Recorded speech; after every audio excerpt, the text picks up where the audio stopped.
Hi, everyone. I'm Ed Robertson, host of TV Confidential. Thank you so much for listening to our program on PWRN, Passionate World Radio Network. If you like TV Confidential or any of the other programs you hear every week on PWRN, please consider supporting this station by becoming a patron of Passionate World Radio Network through Patreon. It is easy to do. It won't cost you more than a few dollars per month. And best of all, you will help PWRN continue to educate, enlighten, and entertain our global audience of 10 million strong and growing. For more information, go to patreon.com/PWRN. That's Patreon, Patreon, patreon.com/PWRN. And thank you again for listening.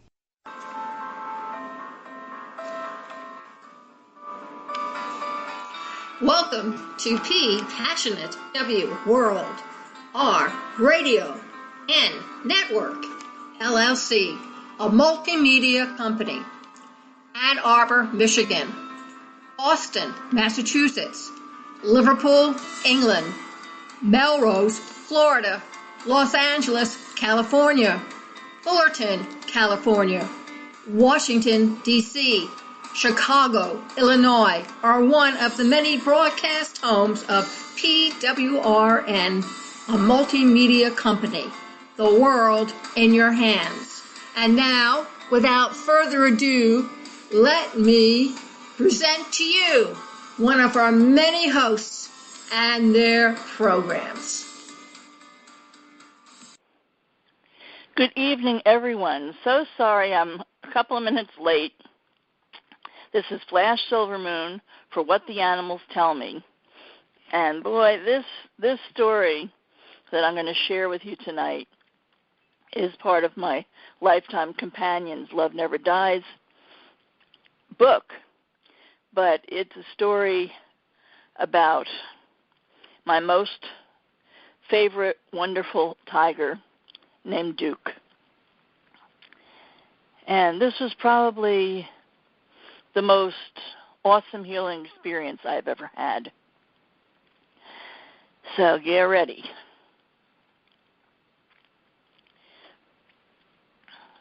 One never expects to suddenly wind up in a tiger's cage, pulling this awesome animal from the jaws of death. But sometimes the goddess has other plans for you, and you'd best be up to the task at hand. May 16 was just such a day in my life. I believe this was 2004. The full moon in Sagittarius pushed me back to the Endangered Animal Rescue Sanctuary, EARS, to work on healing Duke, one of the biggest and most splendid tigers you will ever see. I had visited him on Saturday when I heard that he was not doing well, and I joined the Duke team of supporters, many of whom have alternated sleeping near his cage for many nights, as this case has evolved a whole bunch of people. As a matter of fact, between Jay, Gail, Christina, Morgan, Susan, Amy, Kelly, Craig, and me, Duke has not spent a minute without human company in at least 2.5 weeks, and believe me, he is loving it. Earlier that morning, his respiration had gone down to 20-something, and the vets and everyone else felt that Duke was about to pass from what appeared to be congestive heart failure. Jay, one of the directors of EARS, Endangered Animal Rescue Sanctuary, called me crying, and her voice just almost broke my heart in two. She said, "Flash, Duke is down. Can you at least come and help him die?" Through my own tears, I told her that of course I would come and help him cross over more comfortably, but that I would like to try to help him live if I could. I didn't believe that I could for sure manifest that miracle, but I would at least try to save my very, very special tiger friend. As I got into the cage with him, I felt no fear, just the healthy respect one should always have for such a being. Gail and Jay from ears were also on either side of me in case something went wrong. I asked that all his ancestors, including Betty and Athena, who were his deceased wives, be present with me to aid Duke in his time of need, so that he might once again stand tall for all the tigers on the planet. As I asked the goddess Durga to join me and her sacred animal, I felt her many arms wrap around my body. I was so grateful to her and all the ancient ones who stood with me that day, as I could surely feel their presence in his cage with me, supporting the healing of this magnificent animal. A little choked up when I even talk about him. When I first placed my hands near his beautiful striped chest, he moved his head and I quickly withdrew my hands. I spoke to him in a soothing manner about what I was intending to do, and he totally relaxed, allowing me to do some hands-on healing massage around his heart. Next, I began working off the body, stroking his auric field, endeavoring to move his energy and circulation through his spine and to the rest of his body. If there was some kind of poison or toxin in him, as we suspected, this would help move it through Duke. And he seemed quite amenable to all of this. And I finished up by administering a dose of homeopathic digitalis in his mouth. After about 10 minutes of working with him on and off the body, I left the cage, and to all our amazement and delight, he stood up for the first time in at least 4 or 5 days. We cried as we watched him get up like a normal tiger and drink heartily from his water bowl. Using Jay's reports as well as my own observations, Carolyn, dear friend of mine who's a very skilled homeopath, and we conferred regarding new symptoms on a daily basis. We put in countless hours as well, researching possible remedies that would fit Duke's particular symptoms so that when I would go to actually see him, I would have the correct homeopathic support.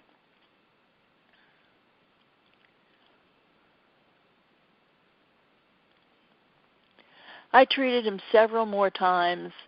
Each time he responded with better breathing, eye contact, overall alertness and well-being. His respiration clocked in at the same numbers as the other healthy tigers, and he even licked some food, the first he had touched in over a week.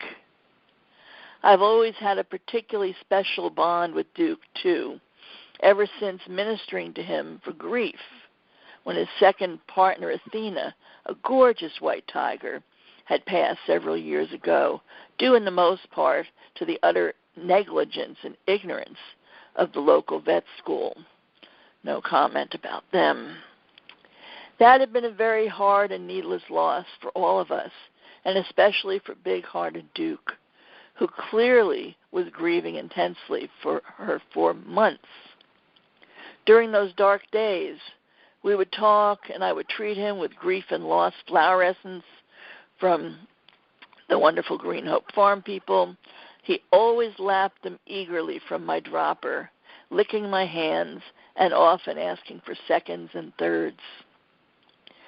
Duke was a kind-hearted cat, yet I do have a healthy respect for his size and the fact that he is, after all, essentially a wild animal, which one can never forget when entering a cage, even with a sick and lethargic tiger. Jay and Gail, who at that point owned and ran ears, womaned the gates and stood near me when I entered the cage to ensure my safety. During my entire time in the cage with Duke, I could feel the presence of his tiger ancestors that I'd summoned. Jay and Gail would never have let me in there if they could not minimize the potential danger. The two of them and Susan, Duke's sponsor, had me covered, and my own senses and reflexes were on high alert for any sudden movements. But all was well, and he knew I was there to help, as we all were, and responded with grace and gratitude. The next day was a day of waiting and watching. I treated him for the swelling in his head.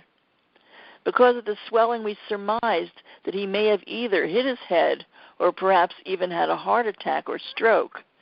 So I brought Duke 2 different potencies of arnica to see if that made a difference, going slowly and gently with a dilution at first, so that his system would not be overwhelmed. 2 days later, and the swelling went all the way down. I tell you what, when these things work so well, it just thrills my soul, I must say.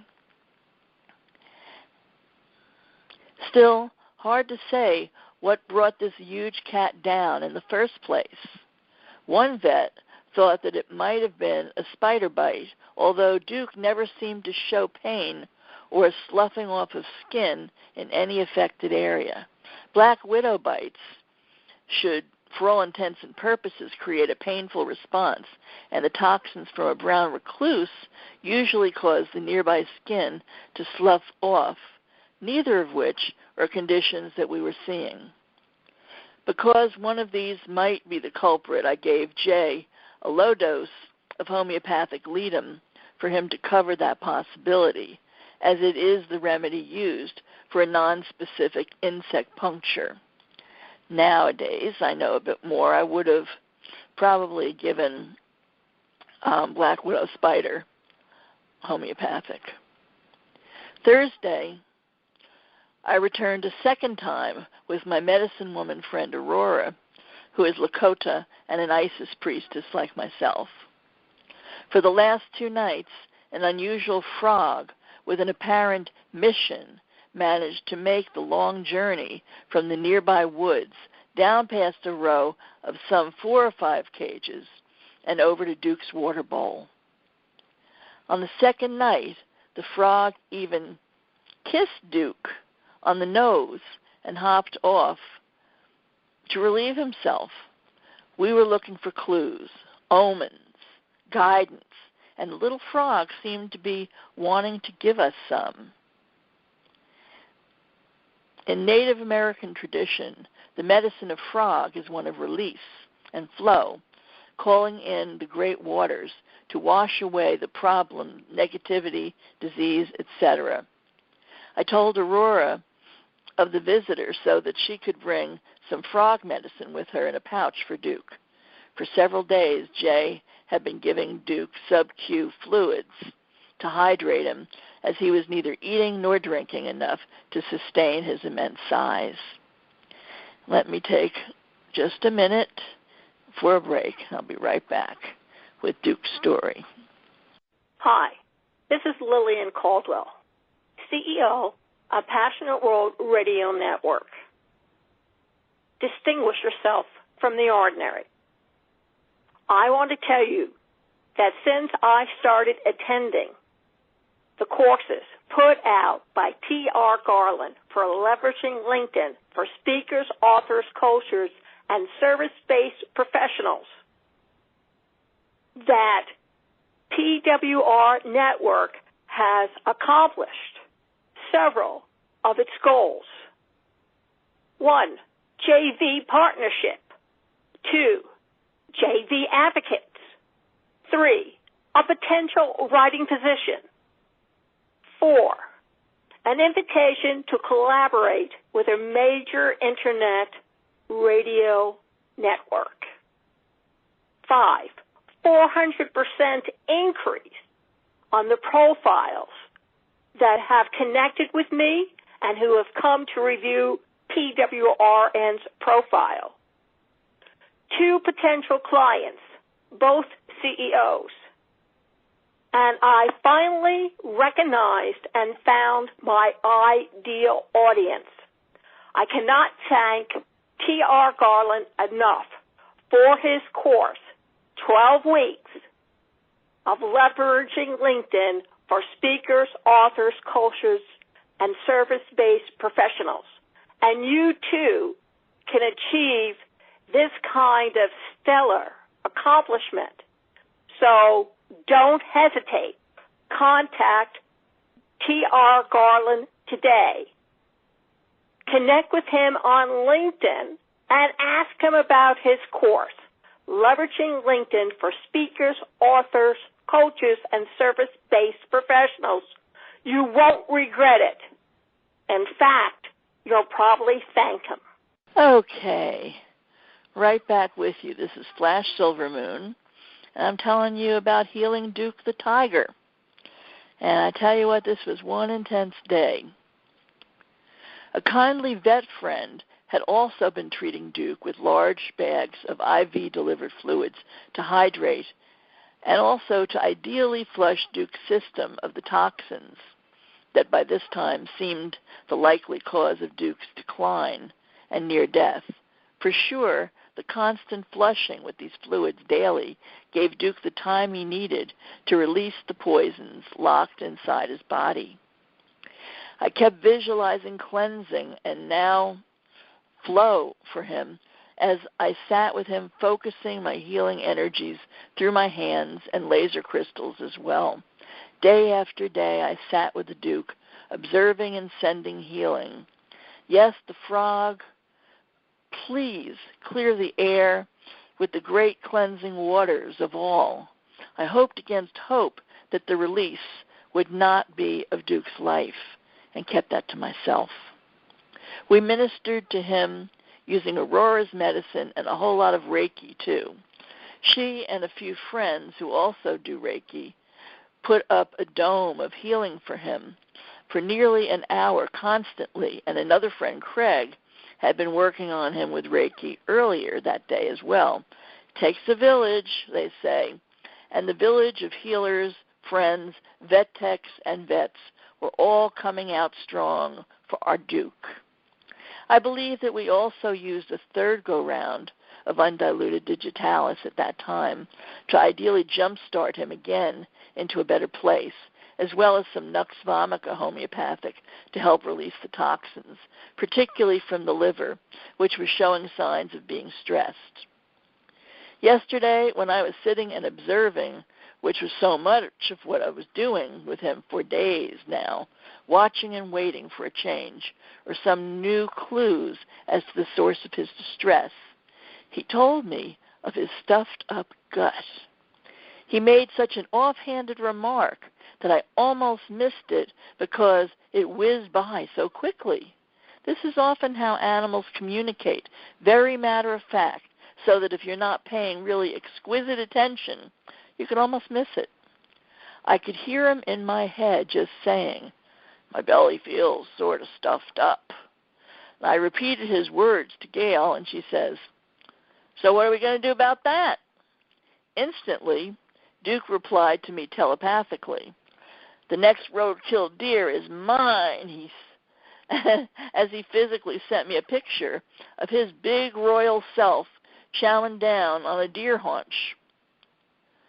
We had a bit of a chuckle at that, which at this point we sorely needed, and Jay shared with me that deer is Duke's favorite meat, which I had no way of knowing. So began the quest for deer meat for the boy, which came from many generous sources as the volunteers, Kelly and vet tech Amy, went out with Jay to trick-or-treat for deer. These two women have also been mainstays of the Duke team, bringing their love, monitoring, and allopathic treatments to the case. We've been trying to use all the healing at our disposal without letting one modality step on another, to ideally bring the best of all possible treatments for Duke. He has had blood work, which was a great relief as it helped eliminate what wasn't wrong with him. Aurora had brought some noni juice for Duke, which bolsters the immune system and aids the cleansing, so that was added to his diet as well. Duke had been getting stronger slowly and steadily and was, by this time, eating some 4 pounds or so of deer meat, which was a great relief, even though a healthy cat would eat 20 pounds or more. Still, his bowels were not moving, and he seemed way too lethargic. I kept remembering Duke's comment about his stuffed-up belly. And indeed, as a cub, he had been hospitalized for bowel obstruction, so his system was perhaps predisposed toward this sort of difficulty. I consulted him with Carolyn again, sharing his symptom picture, and we agreed that homeopathic opium was a good choice for bowels that were stopped up with a lethargic but painless temperament. All along, Duke has appeared pain-free, yet weak, and this feature has ruled out other possible problems. It appeared as though he was continuing with a slow, steady progression towards health with increasing appetite and movement. During my last visit, he even chose to leave his sick bed, part of the cage, and go into a more open area where he just leapt easily up to his platform at that point.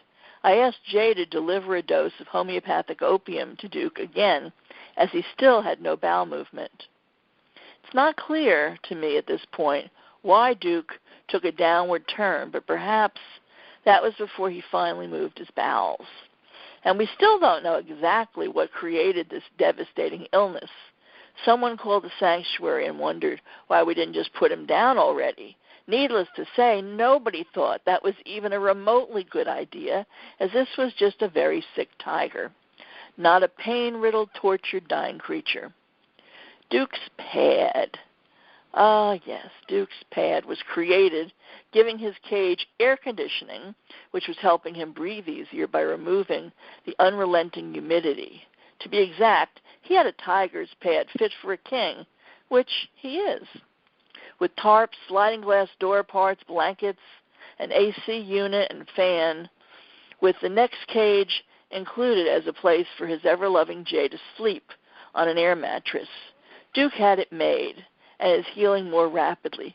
Finally.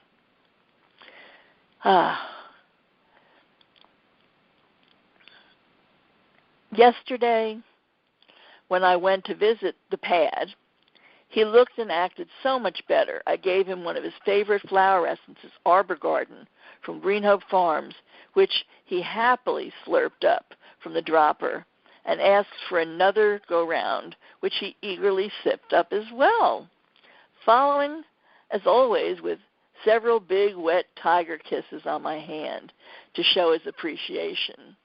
I thought my heart would burst when he licked my hand. The Duke I know and love was back and feeling good, too.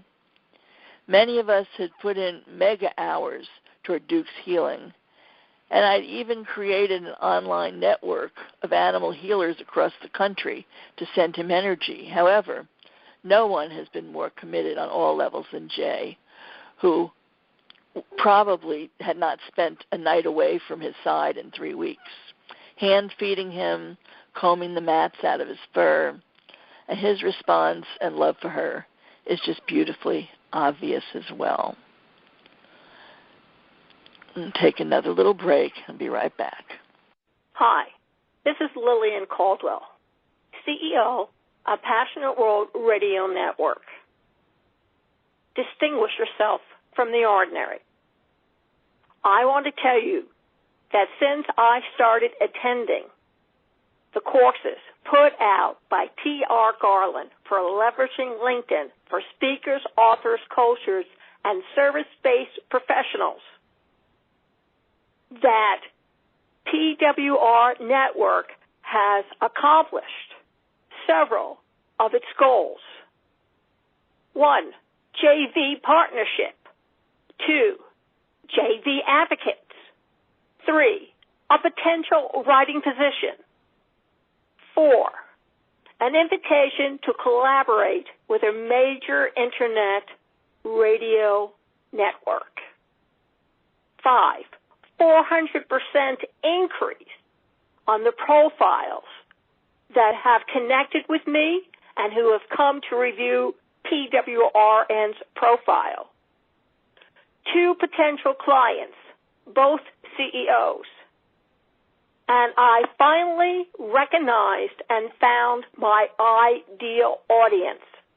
I cannot thank T.R. Garland enough for his course, 12 weeks of leveraging LinkedIn for speakers, authors, coaches, and service-based professionals.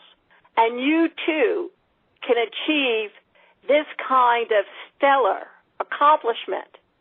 So don't hesitate. Contact T.R. Garland today. Connect with him on LinkedIn and ask him about his course, Leveraging LinkedIn for Speakers, Authors, Coaches, and Service-Based Professionals. You won't regret it. In fact, you'll probably thank him. Hi, this is Flash Silvermoon, right back with you, finishing up on the story about healing Duke. I'm optimistic now that Duke will have a full recovery. We still don't absolutely know what made him so sick, but we sure know a lot of what made him well again. All the medicines, be they homeopathic or allopathic, Native American or plain American, veterinary combined, all to facilitate the healing. And the most important ingredient, absolutely, by far, was love. I'll give you some updates here. He was doing fine, totally back to normal, regaining the 100 or so pounds he lost, and happy once more at ears. Now that was back in 2005, and I am very, very sad to say that I think 2 years ago, my Duke passed away, and he had lived a good life. He had probably lived another 10 years after this event. So I feel good about that. But I sure do miss him. I spent every birthday for 15 years with Duke. And he always knew when I was coming. And he'd make sure to come to this part of his cage where he could meet me when he knew I was coming. And he was just a really precious, precious cat. And,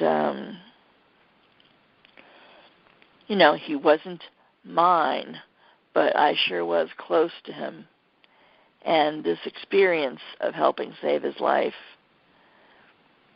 this magnificent, magnificent tiger, was one of the most important healing experiences that I ever had. Now, all experiences aren't this grand. I work a majority of the time with dogs and cats and some horses. And just because you don't live around the corner from me doesn't mean I can't help you. And, of course, I started my work working with people some 46 or so years ago, and working with animals about 36, 37 years. So I've been to a few rodeos, so to speak, with this work, and I absolutely love it. It's like nothing else.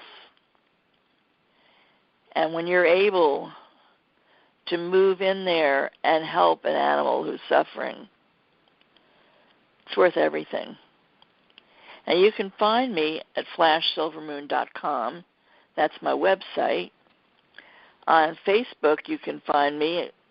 Friends Who Like Flash Silvermoon is one place, and my main page is under my birth name, Deborah, Deborah Kotler, Kotler.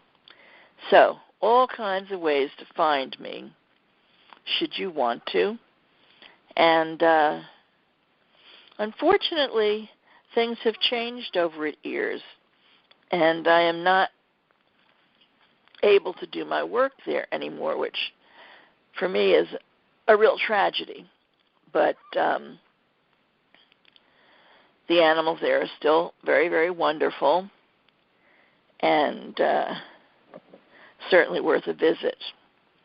After the passing of Duke and Dante, my other favorite tiger, the bears started taking more care of me and trying to kind of raise my spirits, and that was good. Nothing quite like playing with some bouncy bears, and they were wonderful, absolutely sweet as can be. So, I feel privileged that I've gotten to work with such incredible wild animals. Never in my life did I expect that particular privilege to come my way, but it did. And I look forward to more experiences of this kind because it's important. The tigers, the population is really being hurt in different places over the world. All the wild ones are.